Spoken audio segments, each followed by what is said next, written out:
Belmadi et le Marocain Regragui sont en grande difficulté pour cette raison. À l'approche de la Coupe d'Afrique des Nations en Côte d'Ivoire,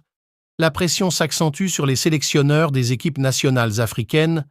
emmenés par Djamel Belmadi et Walid Regragui. La majorité des 24 équipes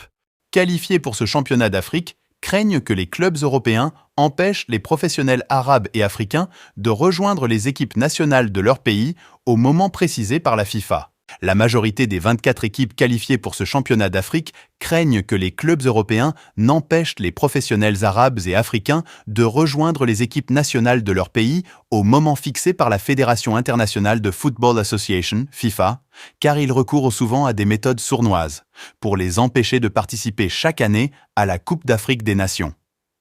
Concernant l'équipe nationale algérienne, l'électeur national Djamel Belmadi est confronté à de réelles difficultés après les pressions exercées par le sélectionneur José Mourinho sur Houssem Aouar pour qu'il ne participe pas avec l'équipe nationale algérienne à Cannes, en Côte d'Ivoire. Même si la branche africaine de la Fédération internationale des footballeurs professionnels a toujours exprimé sa colère face au mauvais traitement infligé à un certain nombre de joueurs des équipes nationales internationales arabes et africaines par les clubs européens, ou encore au manque de respect de la Coupe d'Afrique des Nations, certains joueurs sont toujours soumis à la pression de leurs entraîneurs pour les obliger à s'excuser auprès des équipes nationales, leur pays.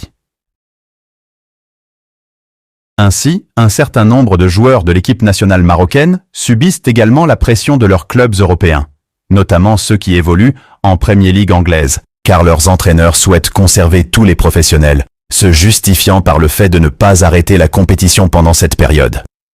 et la nécessité urgente de leur service. Selon ce qu'a révélé le site Al-Arabi Al-Jadid, Walid Regragui compte communiquer avec les entraîneurs de certains clubs européens dans les prochains jours afin de faciliter l'inscription anticipée des joueurs au camp d'entraînement que l'équipe des Lions de l'Atlas y participera avant de se rendre en Côte d'Ivoire pour participer à la Coupe d'Europe. Nation d'Afrique. Selon le site qatari, Regragui entretient de bonnes relations avec un certain nombre d'entraîneurs de clubs européens dans lesquels évoluent des professionnels marocains afin de faciliter leur intégration en équipe nationale.